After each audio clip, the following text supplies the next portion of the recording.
iWatch பார்த்தீங்கன்னா SC40mm மட்டும் வந்திருக்கு. ஸோ இதில் என்ன இஷ்யூன்னு பார்த்தீங்கன்னா கிளாஸ் மட்டும் தான் உடஞ்சிருக்கு. டிஸ்பிளே எதுவும் டேமேஜ் ஆகலை. நம்ம இந்த கிளாஸ் மட்டுமே ரீப்ளேஸ் பண்ணாலே போதும். டிஸ்பிளே மாற்றணும் அவசியம் கிடையாது. வாங்க நம்ம இதை சேஞ்ச் பண்ணலாம். டிஸ்பிளேயில் பார்த்தீங்கன்னா எந்த ஒரு டேமேஜ் ஆகலை. பிளாக் டாட் அந்த மாதிரி லைன்ஸ் எதுவுமே இல்லை. ஸோ நல்லா தான் இருக்குது. இதை நம்ம டிஸ்மேண்டில் பண்ணி நம்ம சேஞ்ச் பண்ணிடலாம். இது SC44. இதில் பார்த்தீங்கன்னா கிளாஸ் நம்ம தனியாக எடுத்தாச்சு. இந்த மேலே இருக்க க்ளூ க்ளீன் பண்ணிவிட்டு நம்ம புது கிளாஸை ஃபிக்ஸ் பண்ணால் ரெடி பண்ணிடலாங்க. கிளாஸ் ஃபிக்ஸ் பண்ணுற நம்ம யூஸ் பண்ணுற மிஷின் பார்த்திங்கன்னா நசன் மிஷின் தான் யூஸ் பண்ணிகிட்ருக்கோம்.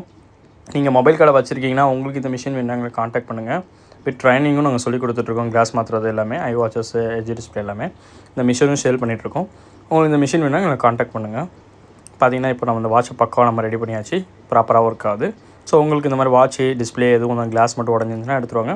பெஸ்ட்டு ப்ரைஸ்லேயே பக்காவாக நாங்கள் ரெடி பண்ணி கொடுத்துருக்கோம்.